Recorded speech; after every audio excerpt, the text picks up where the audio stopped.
Broadcast is now starting. All attendees are in listen-only mode. I think give yourself more credit. So can you guys see? Let's see if I've got this. Are you seeing the You Alair got the group? wrong one. Perfect. You've got the wrong one. You've got Alair's presentation, not Band's. Which I thought I had that end show. Thought that's what you posted. I downloaded it. Let me see here. You go back to Teams. That's where I pulled it from, was from Teams. Actually, I sent it to you via email, regular email. All right, let me check here. I didn't post anything in Teams. I That asked you one to send it back to me. Let me see. When did you send that? Yesterday? this morning. No, there it is. It's not in Teams. Don't even go in Teams. Okay, let me just, yeah. It's right here under your Outlook. It's in your Outlook.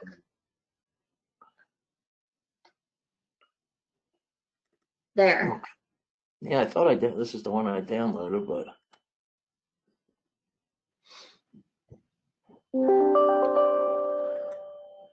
There you go. Okay. All right, so let me just save this to my desktop. You probably have a million different versions out there with all the ones you're doing. I just opened the wrong one, so let me go back No here worries. now. Let's close this up. Let's go back to my desktop. There it is. You're all still seeing my screen then? Yes. Okay. Oh, I didn't realize I was on mute. Yes. Sorry. Okay.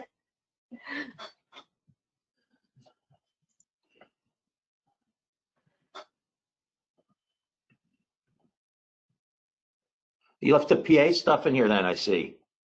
Well, if you want to just remove it or just skip over it, please. Okay.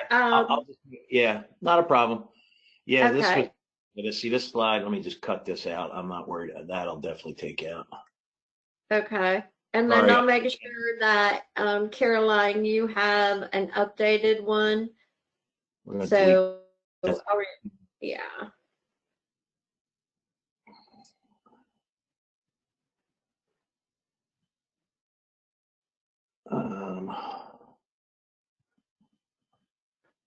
Okay, I'm going to delete that too. Let's go back up, then I'll get this set.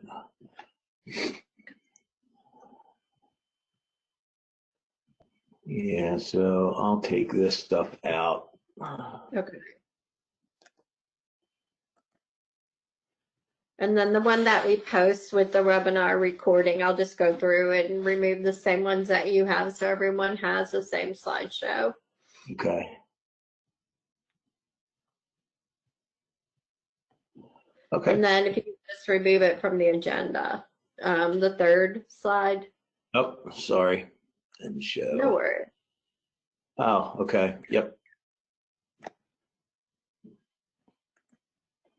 Okay. Okay. And then since you said you're at about 40 minutes, I mean, I would, you kind of had to closer to 30. go through the presentation a lot quicker when you did it for the Alair group last time. So you have more flexibility to be more thorough or, I'm going to try. This is scheduled for 60 minutes. I'm going to try to keep it as tight to 30. Okay, everybody, I think we can go ahead and get started. I am Caroline Williams from Benefit Advisors Network, here to welcome you to our webinar today. We will be hearing from Jade Simmers on worker safety and COVID-19. Before we begin, we are required by law to advise you that this webinar is being recorded. If you do not wish to participate in a recorded event, please disconnect yourself from this call. Today's presentation materials can be downloaded from the handouts section of the GoToWebinar software on your screen. Since this meeting is being viewed by hundreds of people all across the U.S., all callers are on mute. Please post your questions in the chat feature, and we'll answer them at the end of the presentation. With all that said, I'd like to hand it over to Bobby Kloss to get us started. Bobby, would you like to begin? Thank you, Caroline, and thank you, everybody, for joining us today. I am Bobby Kloss, the Director of Human Capital Management Services with Benefit Advisors Network. Many of you have attended our previous HR trends related to COVID-19, and I am very pleased to be able to partner with Jade Simmers for this COVID OSHA risk management, however you want to look at it, webinar today. To introduce Jade, he has over 25 years experience in the health and safety risk management, working in both construction, general industry. He now works in the insurance industry and has done for the last 8 years, supporting both carriers and brokers and clients. And his role is to assess, address, mitigate safety-related, OSHA-regulated hazards. I know this is an area as employers are, a lot of employers are considering returning to the work site as isolation is opening up, and there are a lot of questions and concerns, and we felt it was due to give Jade this presentation time to not only explain what he sees, what he knows, and what employers should be considering, but also give you an opportunity to ask your questions. So at the end, we will have a generous amount of time available for Q&A for you. So with nothing further, I'm going to go ahead and turn it over to Jade. Jade, thank you for joining us. Thank you, Bobby. I appreciate the introduction, and we're going to jump right in here. I want to keep this as close to my presentation, as close to 30 minutes as possible, because what I've found conducting these webinars over the last 6 weeks or so is that a lot of good information that we can share amongst ourselves happens in the Q&A period. So let's just take a look and get started in here, our agenda. So primarily, and Bobby indicated this during my introduction, I primarily deal in the safety and the OSHA compliance world. So we're going to look at some of the OSHA documentation and guidance that's out there, and I want to draw a clear line here between the COVID-19 OSHA guidance documents and the existing OSHA standards and regulations. And so there is some crossover of potential enforcement between COVID-19 OSHA guidance and some existing standards. And so certainly that's what I want to talk to you about primarily today. We can touch on some of the cleaning and disinfecting that's come out of the CDC recommendations. And then I'm seeing, and I'm housed here in the state of Pennsylvania. So and this is where I'll look for some feedback from the rest of you, depending on where you are in the country. We are still required at this time when we're out in public to wear a face covering. So I'm going to kind of discuss with you the difference in the eyes of OSHA between a face covering, a bandana type protective device versus a NIOSH, or National Institute of Occupational Safety and Health, rated piece of respiratory protection equipment. So I'd like to see where all of you are from, and get some feedback on how you're working through this. So I guess I started talking about this near the end of March. I want to say my office was closed in mid-March here in Pennsylvania. And so right around that time, OSHA issued 2 documents, one 3990, which was guidance for continuing to work. That was about a 35-page guidance document, very basic, but straightforward as to what we could expect. At that point, workplaces were still attempting to stay open, and then shortly thereafter, we began to see the closures. Additionally, OSHA issued a document 3989, and we can give you access to all of these if you email Bobby or your representative at the Benefit Advisors Network, so that we can get any of these documents into your hand. 3989 specifically addressed protecting workers. Those were the first 2 documents that OSHA put out, and again, guidance, so not enforceable standards, okay? So we're encouraging sick people to stay home. Of course, that's still going on. We began to hear that term social distancing, the 6-foot rule of staying 6 feet apart from each other. Public health communications began and recommendations began to be monitored. You were hearing about this on the news on a regular basis. We're going to talk a little bit more about training workers when I get deeper down into this presentation, because this is where we've got some crossover. So let me just give you a specific example. If you as an employer now are issuing a piece of personal protective equipment that your employees have not used in the past as part of their general duties, whether it be gloves, whether it would be an N95 respirator, whether it's even the face covering bandana type, and you are issuing this personal protective equipment as an employer, there is a responsibility in an existing OSHA standard for you to train and document that training. We began to hear about coughing into our sleeves, into our elbows. Of course, now again, most of us are at the point where we've been required to wear face coverings. And that last bullet item, that's an important number there, that if we're going to utilize alcohol-based sanitizers or cleaning solutions, we need at least that number of 60%. Okay, so I referenced a few other documents that were the early part of guidance that came from OSHA. So these documents, the next 3 or 4 that we're going to see on these slides, OSHA got a little bit more specific for different industries and different retail outlets, construction workers, et cetera. So the next 4 documents here, we begin with 3996, which is for retail workers. And so we certainly know that grocery stores, some convenience stores have stayed open during this time. Hopefully in your state, you're beginning to see these items open up a bit more. But OSHA's given them some guidance here.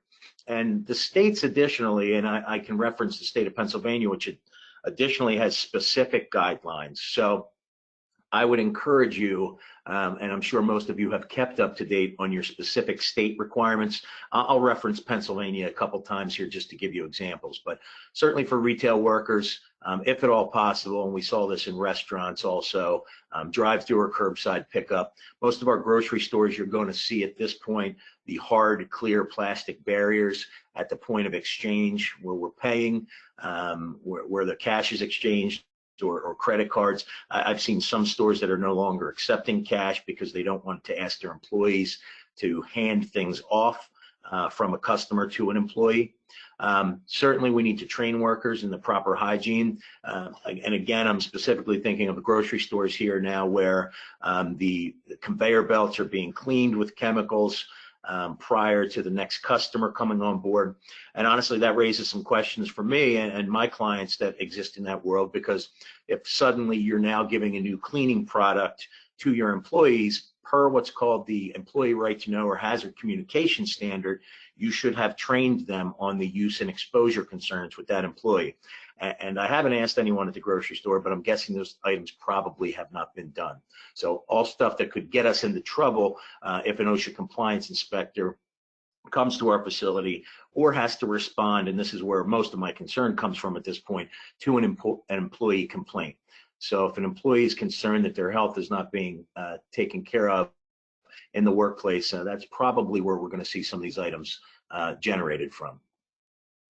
So package delivery people, and I can tell you my brother works for UPS, so they've had quite a bit of additional training recently. They have flexed their hours. I know that there's redoing scheduling to deliver at different times and not have the same amount of employees in their transfer stations or in their warehouses or loading facilities. He is being stocked with cleaning solutions and sanitizers. Again, we try to not, we don't want to exchange any tools or equipment on this side, and we'll see that in the construction side too, because certainly I have more than a few clients in the construction world that they may expect their employees to utilize some hand or power tools.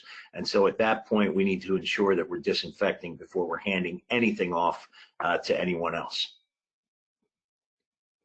So these last 2 documents, 4002 and 4000, are typically the world that I live in and that my clients live in, right? So we've got, excuse me, manufacturing or general industry as OSHA looks at it. So Again, flexible work hours if at all possible. I have clients in manufacturing that are just getting back up and running. They're trying to stage production employees at different stages along their line so that they don't have them together. I have very few that have currently put up any plexiglass shields in a manufacturing setting. But what I am seeing is that limited shifts where employees are being asked to space out throughout the facility while they work. Again, here in Pennsylvania, all of those individuals going back into their buildings, and this is for, we talk about manufacturing or general industry. I work out of an insurance office, so here in the state, we're still required to space out in that office, and we're wearing face coverings the entire time. That's going to be the same for construction and for manufacturing and all points of the discussion as we move forward here. If you look there, the bullet item that says Environmental Protection Agency approved cleaning chemicals, I believe I've got a slide in here shortly that will give that link. But again, the main thing that we want to make sure that we're utilizing is at a minimum a 60% alcohol solution. Bleach solutions, again, can be utilized not for cleaning persons, but certainly for disinfecting surfaces. Promoting personal hygiene, we're going to have different levels of this probably moving forward for good at this point. Some people are washing their hands now more than ever. That's probably going to continue for a lot of people until the level of concern that we have here is diminished to a point where it's far in our rear view. And, we talk about this, I'm guessing years later, we're going to be looking back on this. So here's the guidance, which is 4,000 for construction. Similar, but as you can imagine, if we talk about general industry and manufacturing, these are people that are working within four walls under a roof. Construction has a different level. Oftentimes, depending on the facility or the site that they're working at, I have a client that's working on a 32-acre site now. Those individuals more or less come onto the site, they get into their large pieces of mobile equipment, be it triaxle, dump trucks, bulldozers, excavators, etc. They don't come into contact with anyone throughout their entire day. On the other side of this, I have clients that are working in buildings that are being renovated or demolished, and certainly they may pass within 6 feet of individuals.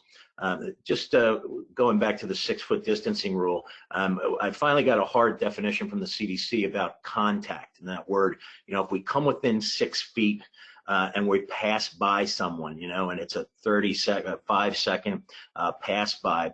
The definition that I'm being given for contact is within 6 feet for 10 minutes or longer, okay? So something for you to consider, all right? Obviously, as we move through construction here, we want to keep face-to-face meetings, and this goes for general industry also, as limited as possible. The beauty in this day and age of cell phones is that certainly we can communicate and have calls and multiple individuals tied in. We all have learned and adapted to Zoom and GoToMeeting and webinars relatively quickly. And certainly out on construction sites, we want to follow the same rules with disinfecting tools and other surfaces that may be touched.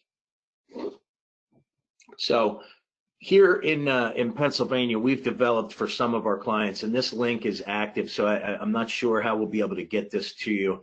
I don't want to jump out and jump back, but more or less, we've put out a standard operating procedure template for complying with all of these guidance documents in the construction world. I believe you're going to see a resource link on our last slide here to the ALERA page. And most of these documents that I'm referencing, if not all of them, are tied into that link and on that page.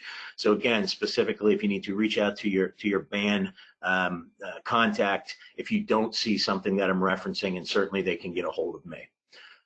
Now, here's a question that I have for you, and if anyone wants to type this up or just talk to me at the end here when I finish up in the next 15 minutes. Here in the state of Pennsylvania, we are required on construction sites to have what's called a pandemic safety officer. And that was part of a state mandate here. So I'd be interested to hear from any of the rest of you out there if you've heard this phrase or if your state's requiring something along these lines. Now, I will tell you that there's a single county in the state, that would be Philadelphia County, that actually requires a documented training certificate for this pandemic safety officer. The rest of the state is not requiring it. I don't know why Philadelphia has asked for it. It's a free 20-minute course. But for those of you that have heard the OSHA term in the past, quote unquote, competent person, that's how this pandemic safety officer is being viewed here in the state. So what does that mean? If we look at some of the existing OSHA standards and we talk about the silica standard, scaffolding standard, excavation standard, all of those have that term competent person embedded in them. And so what does that mean for us here on the COVID side is that we've got to have somebody on our construction sites who has the knowledge and experience in regards to the new plan or standard operating procedure that we put forth, has the ability, experience, and knowledge to identify if there's any gaps in that program.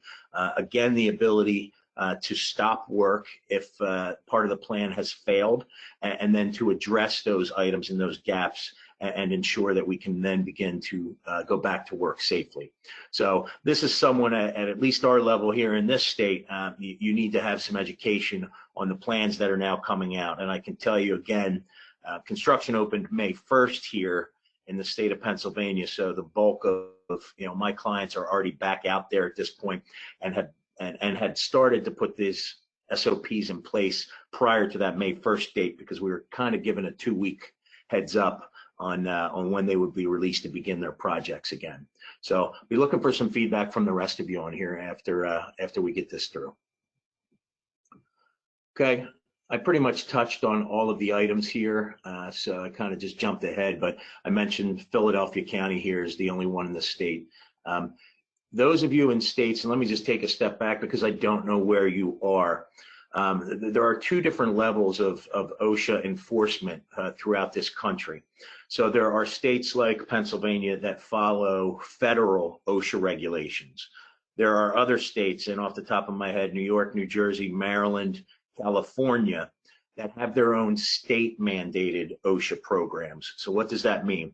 That means to be an approved state program, part of the regulatory requirements in your state have to go above and beyond the federal OSHA requirements. Okay, so I really need to impress upon you that if you're in one of those state mandated programs, you may have some other things going on here that have not touched me, as 99% of my clients fall under the federal OSHA mandate. Okay, so I don't know who else out there has seen these phases, and I don't want to stick on this too long, because I don't know if this is a singular reopening phased process just here in Pennsylvania. And I can tell you that all of the counties in the state at one point were in the red phase, where everyone was ordered to stay at home. No gatherings were allowed. Everything was pretty much closed except for grocery stores. Now, in the last 2 weeks, 2/3 of the state have moved into the yellow phase. And so that's where we've actually begun to see some things opening up. So right now, if I look at a map of the state of Pennsylvania, the bottom right-hand corner where Philadelphia is, most of those surrounding counties are still in red. The rest of the state, except for out near Pittsburgh, then also are in the yellow phase. And so I'm currently sitting in the center of the state of Pennsylvania, and I've seen that some things have begun to open up. We have no clue at this point when we're going to get to a green phase. So the last announcement that came from the governor here was June 4th. We would take another hard look at items. But again, please make sure that you're staying up to date on the specific laws, regulations, and guidance documents for your home state. Okay, now I don't want to spend too much time on cleaning and disinfecting, because honestly, we all should know at this point, it's kind of common sense. Or we're being instructed and told now that, hey, we're required to clean our workplace, to disinfect it. Certainly we may be asked to wear gloves of some sort. We probably all are wearing face coverings in some way, shape, or form. So most companies, as they begin to reopen, are communicating this with your coworkers, your employees, as to how this is going to move forward. And I can't stress enough, and I was on another webinar prior to this one this morning, where I had a bunch of questions about people that might be reticent or scared to come back. And I can't impress upon you enough how many times I've said communication at all levels here, from your leadership team, supervisory team, and frontline employees, is extremely, extremely important. The more communication that I've seen within a company, usually the level of concern declines. And certainly we're going to have people at both ends of the spectrum as we begin to return to work here. Those that are extremely hesitant and will kick and fight to not come back because of concern, valid or otherwise. And then certainly we have people that are more than ready to jump back in and get back to work. I had been begging my boss to get back out May 1st to allow myself and my staff to see those construction people. That's not happening. I'm not going to be freed up till June 14th at this point. So again, I'm sure your company has specific requirements and requests for you to meet. So if you implement a plan and all of this stuff, these slides we can get out to you, I believe, after this, but develop the plan, use those bleach solutions for surfaces, not for cleaning people's hands, etc. Alcohol solutions, 60%. I'm going to step back here and tell you an unfortunate story, which it kind of made me chuckle, but then didn't. I get OSHA updates here constantly. And one I got the other day was from an injury event due to a 75% alcohol solution that an employee had used to clean their hands. They had not dried their hands properly or allowed it to evaporate and lit a cigarette. That employee ended up with some first-degree burns on their hand. So if we're using high alcohol percentage solutions, please make sure that we're keeping this stuff away from flames and that we're drying those surfaces or allowing them to evaporate prior to getting any heat sources nearby. Okay, I'm going to move through this here. I don't believe that our time is well spent telling each other how to clean here. So we've given you the product information, your work environment, the high traffic areas and the high touch points, doorknobs, etc., are what your plan should focus on and move forward. Obviously, I mentioned this also, that, if we develop a plan, and this goes with any safety-related items that I cover or talk about, you need to take a look to make sure that your plan is addressing continuous improvement, and that if there are areas where there's some concern that hadn't been addressed initially, that the plan is maintained and revised. Okay, so now I'm going to get into a little bit of the respiratory protection standard, and I don't want you to get bogged down in the weeds here. So let's start with those of us in the past, your clients, et cetera, that may have already been using N95 type respirators, or which are disposable. I think we've all probably seen pictures of them here in the past. It will have a NIOSH stamp, NIOSH, which again is National Institute of Occupational Safety and Health. If you were using those respirators or reusable respirators in the past, then you probably had a respiratory protection plan in place. If you were not utilizing those types of respirators, and again, I need to make sure that I'm clear here, this is where I get a lot of questions. And a respirator is a NIOSH approved device that falls under OSHA's respiratory protection regulatory standard. A face covering, a homemade face covering, a surgical mask, a bandana, it's not what I'm talking about here in regards to the respiratory protection standard. So for those of you that were able to at the beginning or still have and are mandating use to your employees of N95 masks, you must do the following. And this is where somebody with a bit of knowledge that calls in a complaint could get you into trouble. If you're utilizing a NIOSH approved mask and you have not in the past, the standard requires that you have a written program, that you document and train those employees.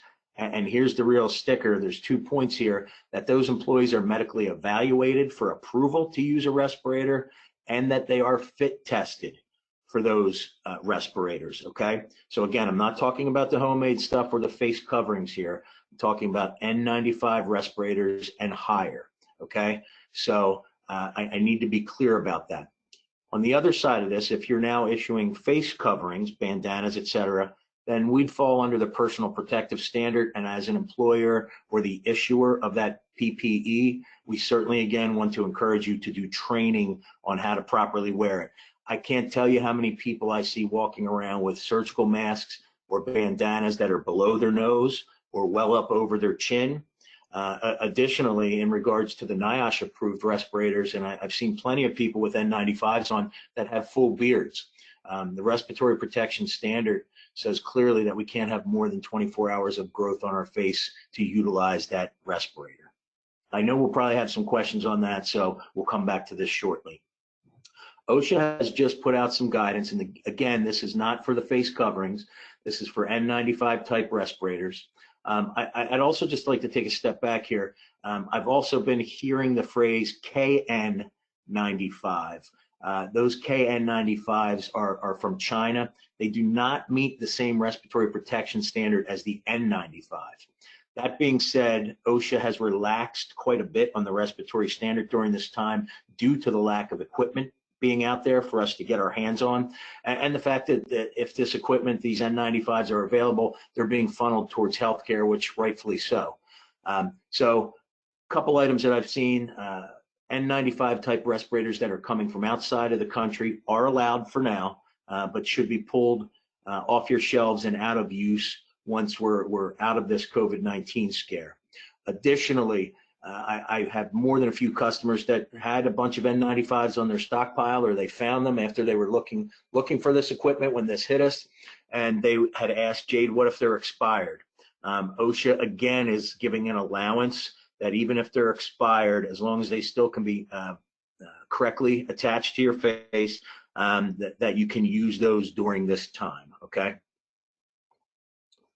Okay, so I kept this right to about 2:28 here. So, Bobby, I guess I'll turn it back over to you as a moderator and see if we have any questions at this point.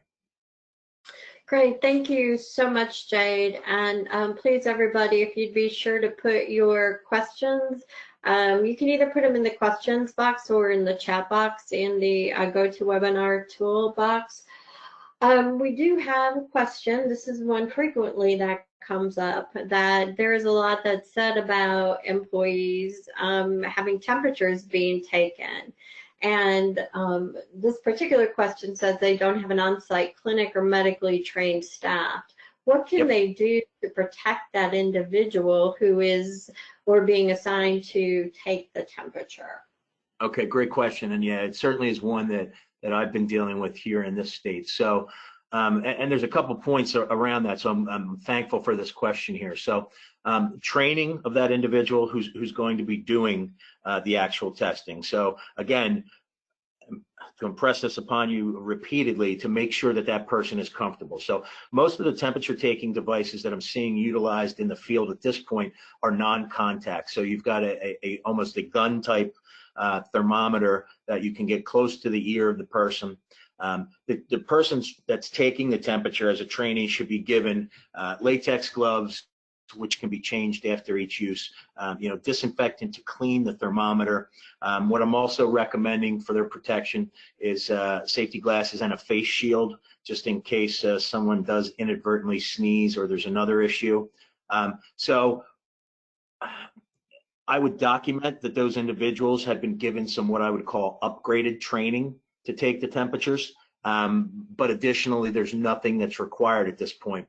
Now, something I didn't touch on earlier when I was quoting the different OSHA standards that are out there is the OSHA has what's called the general duty clause, and it's kind of a catch-all. So where I believe we're going to see OSHA citations come from in regard to COVID-19, the general duty clause is kind of a catch-all. So if there isn't a specific regulation, which there certainly is not for all of the points that we just discussed, the general duty clause more or less states that an employer has to provide a place safe and free from known and recognized hazards. So we want to make sure that if we're asking our site superintendents, our managers, whomever it might be to take those temperatures, that we're giving them upgraded personal protective equipment, we're giving them more training on the use of the equipment, follow the manufacturer's instructions on how to utilize that thermometer. I've had that question come up more than a few times. So here's just another point on this, and I've spoken to some OSHA compliance people about this, because Here, we have a few customers that are clients that are in healthcare and have actually offered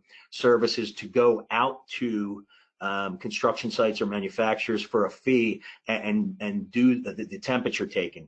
And here's the only issue that could come up with OSHA. There's a medical record standard and requirement.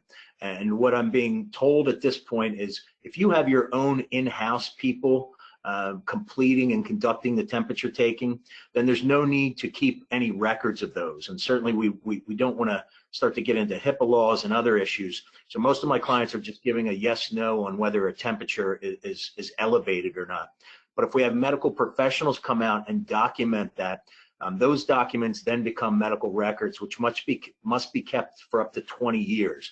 And certainly if we have an employee's name and a temperature documented, then that piece of paper, that spreadsheet may fall under HIPAA rules, and we want to make sure that that's controlled. I hope that answers your question. Thank you, Jade. And you definitely brought up a good point from a human resource perspective. Whoever is being assigned to take temperatures, if that's what your organization does, needs to be well aware of the, that they're getting medical information potentially, and there needs to be sensitivity around in handling that. Some employers I know are asking employees to kind of self-check, answering, those questions. Do you have a fever? Have you been exposed? Do you have a cough? And then reporting it directly to HR as an alternative to that. Another question surrounding temperatures, and I didn't hear you address this. Is it required that they do wear an N95 mask or some face shield, or is the, just a regular mask okay? Well, so there's no regulation on this. Let me start from that point. So again, if at all possible, would I want that person who's there at the point of a repeated exposure for doing the temperature taking to have a NIOSH approved piece of equipment? From a safety standpoint, yes, I certainly would. But I can tell you again that I have clients that are out there in the field now that we can't get our hands on this equipment. So that those individuals, again, are either wearing surgical masks or homemade masks of some type. And again, if your employee is comfortable with that, and that meets the minimum standard for what's currently going on in your state, then you can proceed. Thank you. I have a question, and I don't understand this question, but it's asking about electrolyzed water and if that's effective. I saw that, and I don't have an answer, unfortunately. Yeah, I don't know what that would be. Electrolyzed water. I don't know if that's something that a current is sent through. I don't know if we're talking about deionized water, which just removes some charge. But I don't believe that water of any type would come and kill the virus. So from a cleaning and disinfecting standpoint, I would not recommend any type of water to be used. And let's stick with that 60% alcohol and/or bleach solutions. Okay, thank you for that. You mentioned, I'm going to actually pull in a question of mine, the pandemic safety officer for the construction industry. Do you foresee that potentially could be open up to being a requirement for other industries, or do you recommend as a best practice that an employer look at designating a pandemic safety inspector? So I don't see OSHA issuing it and any further guidance. And again, I'd love to hear if anyone can just raise their hand or say, we've got something similar here in our state. I'd really like to hear it. I do think from a best practice standpoint, since it's only being required here in this state on the construction side. However, I'm already recommending to my general industry and manufacturing clients that they follow the same process. And really, it should be an intuitive and easy step to follow, because somebody within your company worked on developing that plan that says, this is what we're going to do when you come to work. This is how we're cleaning. This is how we're not going to use the break room. You have a plan in place at this point. If you don't, you really need to get on the ball, because you're going to cause some concern for your employees when they come back. I can see, I can see crossover, but OSHA's not going to move on this at this point. Okay, thank you for that. Another question that I had was that, many employers have sent their employees home. They're working remotely. Remote's going, to the most part well. What, if any, liability or is there if an employer, number one, if an employee was injured on the job? I don't know if that's within your own to respond to that. But number two is making sure that they're following any type of safety precautions at home. Is there any liability, or is there any requirement on the employer to do that? Okay, well, I'm going to start this statement with an asterisk in front of it and a caveat, because when I hear the word liability, it makes me shake. And I certainly am not a lawyer and certainly not an HR professional here. So have I seen and heard that there are potential claims from employees being injured at home? Yes. I can't tell you at what point they are with the carriers. So I have seen some injuries at home filed through workers' comp, and I cannot answer you as to whether or not they've been accepted or rejected.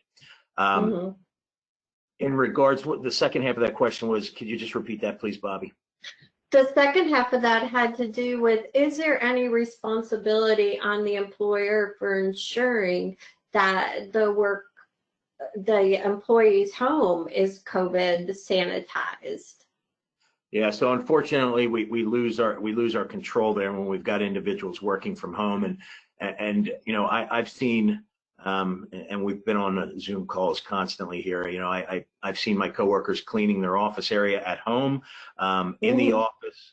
I certainly have seen and spoken to individuals that have had COVID positive people, relatives, family members in their homes with them. So I don't know how much enforcement we can have from that standpoint. I don't see OSHA stepping in any way, shape, or form into any type of enforcement that involves a residence. And I'll leave it at that. Okay, perfect. Thank you. Another question that we have, I think is more HR related. They had an employee who did not return to work due to illness. They recently learned she's being treated potentially for COVID-19. Is there any requirement, since she hasn't been in the building since they reopened, to share that information with other employees? And my response from an HR perspective would be that since this all occurred outside of the workforce and nobody from the workforce was exposed, there is not necessarily a duty to report that, but I would make sure that all of the facts in that situation, that all of them, because if there has been any exposure to employees, then you definitely want to make that information known. But Bobby, if I can just add here, and again, I'm going to start sounding like I'm repeating myself, but from personal experience, we had a single individual at my company, and we're about 50 to 60 employees that would tested positive for COVID-19. I think it's a best practice to communicate, and I'll tell you what our leadership team did. We don't mention the name of the individual, but more or less we were told that, hey, we have a coworker who tested positive. That coworker has not been in the building since, I believe it was mid-March, I think, when we initially closed, and we hadn't opened until the beginning of May for office personnel. So I think it's probably a best practice to just say, hey, we're giving you as much information as we can here. Someone tested positive. They weren't in this building. They're not going to come back into this building until we've gotten it all clear from their physician. And we want you to self-report and let us know so we can keep everyone up to date and communicated. Okay, another question. They're located in Missouri. Masks are not allowed at the workplace, and it would not affect their job in any way, but the question remains, since CDC recommends to wear face coverings, should they not be then, I guess, allowed or required? I'm not real sure there. Yes, I'm looking at this question now, and thank you for bringing this up from another part of the country here. I'm shocked, and I'm guessing there's no standard within the state of Missouri currently that says when you're out in public that you need to wear masks, because then it would surprise me if that mask transfer didn't happen into your workplace. But there's no CDC requirement nor OSHA requirement at this point that says masks need to be utilized, okay? So referring back to the CDC social distancing number is 6 feet. Now, I know everyone has a different comfort level here about being close to people. I don't know that I would feel comfortable in the workplace being exposed and having contact with employees at this point anyway, within 6 feet for over that 10-minute time limit. So I'm surprised that your workplace doesn't allow them, number one. I don't know if you'd like to, get an email to us to give us some more information moving forward here. That I can maybe help you a bit more specifically. But the CDC is flat out saying keep that 6 feet distance. So yeah, again, we'd fall back on state specific requirements and leave it at that, unfortunately. Yeah, and I would say from a human resource perspective, things that I'm seeing from employers is that they want to make, reasonable efforts to put employees at ease. I know at my site, we have some employees who do wear masks, some who do not wear masks.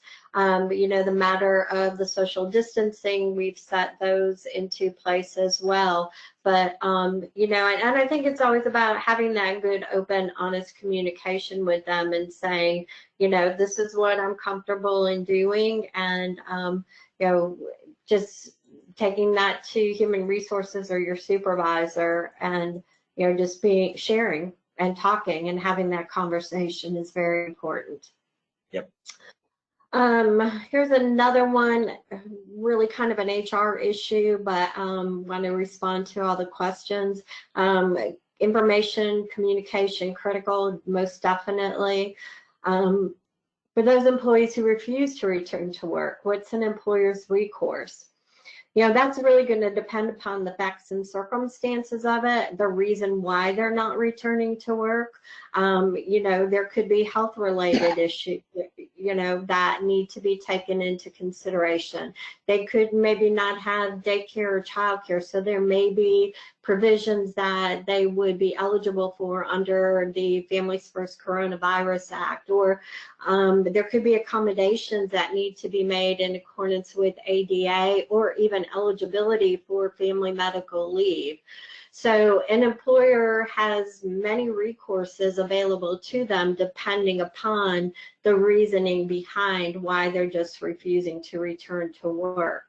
Ultimately, if it's just a refusal and there's no facts and circumstances which lead to any, accommodations or leaves needing to be administered, then an employer does always have the opportunity to terminate the employee. But it's about the information and the communication, having those discussions. If it's an employee who just doesn't, they're not yet at a comfort level with returning back, having the conversation, showing them and telling them what you've done to make a safe work environment for them goes a long way in beginning to ease those discomforts that they may have.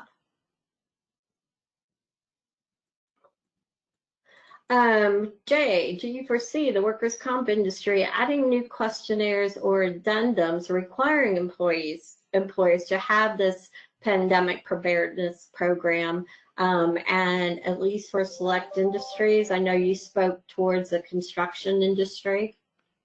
Yeah, so a great question there. I have not seen from, and I'm in constant communication with carriers out here. So, the workers' comp carriers, I'm not seeing that recommendation yet, because to be honest, my counterparts on the carrier side, their loss control consultants, et cetera, they're not out meeting face to face, at least still here in the state of Pennsylvania. So the specific carriers might begin to ask their clients and recommend that they have those items in place.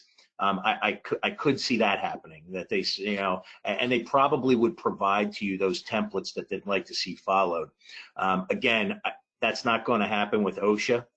You're not going to see a standard come out of this that's enforceable, that they can issue citations and financial penalties on here. So, but that's a great question. I hadn't thought about that before. Yes, the workers' comp carriers probably want to see something along these lines. I'd also go back to reinforce that from an OSHA standpoint, we do have what's called the life safety standard. And so emergency action plans are part of that requirement. So maybe adding, like you mentioned here, an addendum to this for COVID, or just pandemic response, because unfortunately, if this happens anywhere down the line, you open your Word document, you do a cut and replace for COVID-19 and place in whatever the next one's called. So adding a pandemic response plan is probably something moving forward as a business that I would recommend to my clients, because we certainly have learned a ton of lessons at this point as to how our business is impacted, how to get up and running from remote locations, and what we need to do to move forward. I think there's going to be a lot of looking back through the rear view here, and companies making a lot of changes here in the next few months. Great question. Agree, and I would also share that through your advisor who invited you to this webinar today, BAN has released its updated COVID response plan to be able to effectively walk you through, and we have consultative services available walking through establishing your pandemic responsiveness plan. Just ask for BAN 638. I have a question. You hear about information about physical issues. What about mental health issues or the mental health of employees? I'm not real sure. That's a pretty broad statement. I don't know if that has to do with testing or if it has to do with just about the ease and comfort of coming back into the work site. So I don't know, Jade, if you have anything. I can jump in a little bit on this one, and I was actually just reading something above that, but I'll come back to Joanna's question here in a minute. But so hopefully, as an employer, you have, I mentioned the EAP, which on one side of the fence is emergency action plan, but certainly an EAP from an HR standpoint is an employee assistance program. So right. I know that you could certainly offer that if it's in place, and encourage your employees to address that. Open communication is, again, something that I think is important for people that are all different levels of the spectrum here of concern in regards to COVID-19.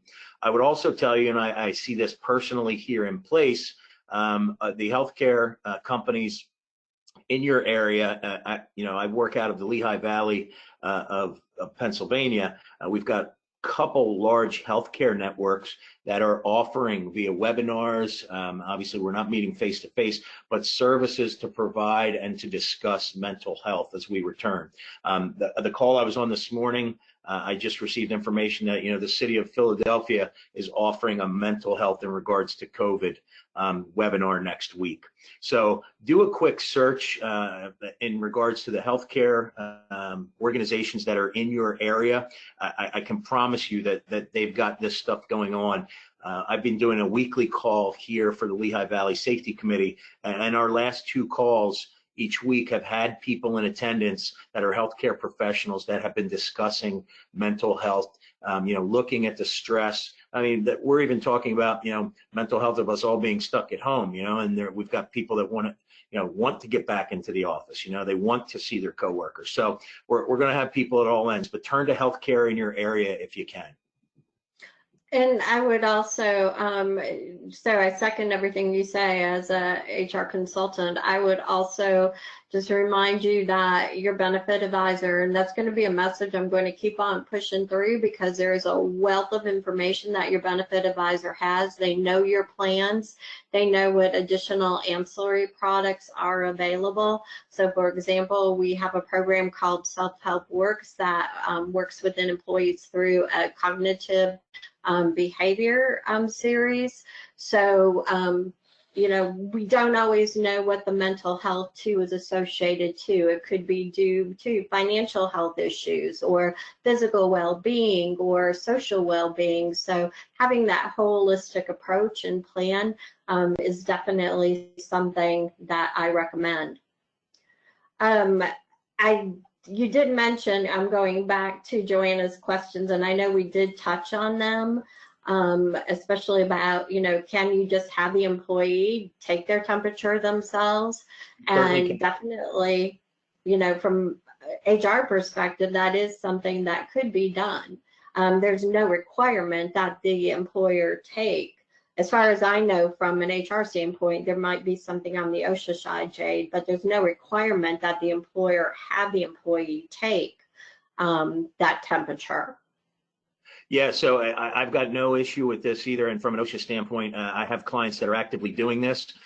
My concern and the only thing I'd want to cover my bases on here, if we're using a piece of equipment, which is like the gun type thermometer that I mentioned earlier, I would still encourage you to do a quick training, and it can be 5 minutes where your employees that are being asked to use this stuff, and here's the issue, maybe you take a sheet and lay it there, because you've got to train them how to use this properly, number one, unless you're using the disposable type, which can just go across your forehead and then get thrown out. So my concern would be multiple people handling it. So are they utilizing gloves, and or is the piece of equipment being disinfected after each use? If you address those concerns, I wouldn't have a problem. I'm just trying to get ahead of where somebody that would be worried about this would see someone else pick it up with their hands. It's not disinfected at all or properly, and then they're being told, now you pick it up and test yourself. So get ahead of those concerns here. Make sure there's gloves, there's cleaning and disinfectant available. Good points. Thank you for that. Another question, for renovation construction projects in an apartment building, any additional protection suggestions? Should the amount of people be limited in each apartment to reduce the risk of exposure? And that it can be really hard to keep that 6-foot distancing in these types of projects.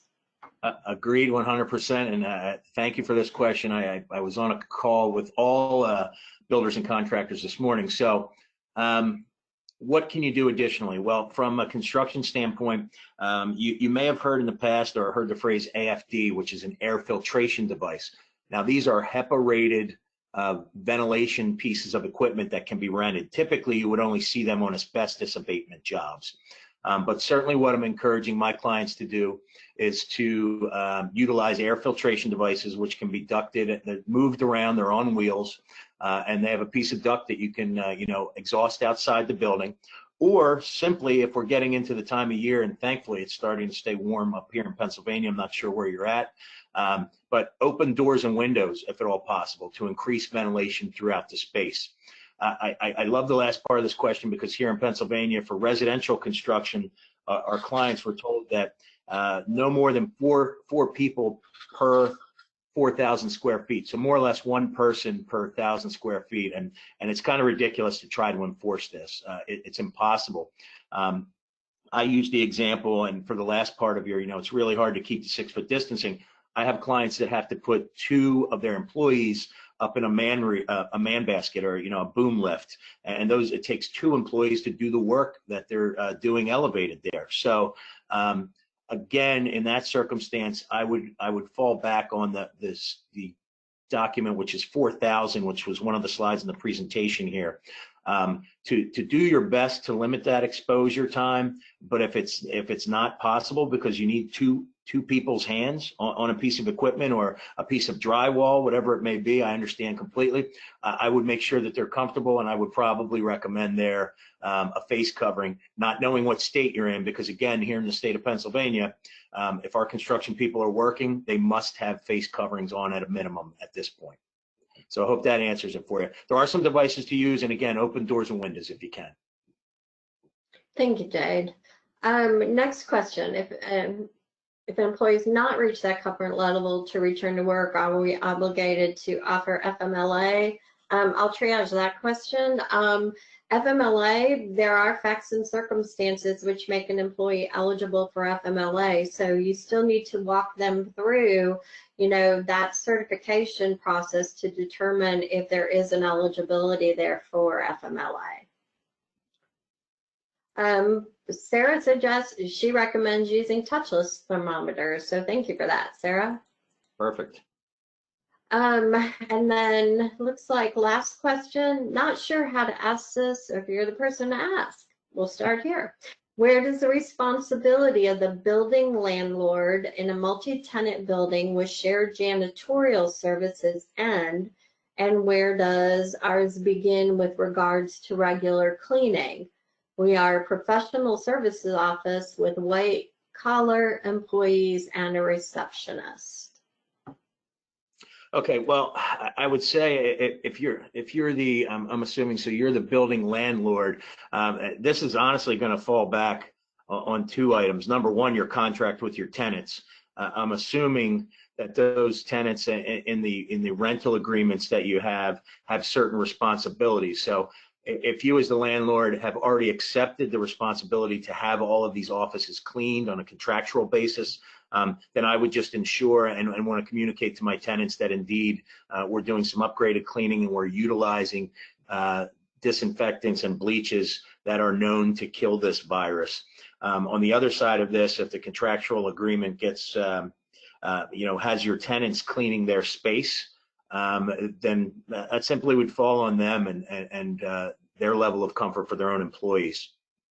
I'm not sure if that answers that. That's kind of a tricky question there. Yeah, and I know we've engaged in conversation we lease our space, and so we've engaged in conversation with our landlord. It is about, as somebody shared earlier, it's about communication. It's about giving and gathering information, in my mind, and that we're all dealing with so many unknown and extraordinary times that, to sit down and say, okay, what are you doing? How are you doing it? Is there a responsibility that I have or not have? I think is the first step in, coming to shared or common practices, or, really defining whose responsibility these things are. This is a point in time where I think we need to communicate proactively more than any other time that we've had. Agreed 100%. Okay. All right. So that is my last question that I have. So Jade, we really want to thank you for your time today. Great information. And I hope that we've been able to provide some guidance in the area of OSHA. Caroline, if you want to go ahead and close us out. Sure. Thank you both for your time today. This was just such great information. Just so everybody is aware, we will follow up with an email. It should be this afternoon, and that will include a link to the recording and a link to the presentation slides in case you need that again, and feel free to share. If you have any questions, please feel free to reach out to the benefit advisor that invited you to today's webinar, and they'll be able to get you some answers. So thank you both for being here today. Thank you all for joining us, and I hope you enjoy the rest of your day and the rest of your week. Bye, everyone. Thank you very much, Thank everyone. you all. Appreciate it.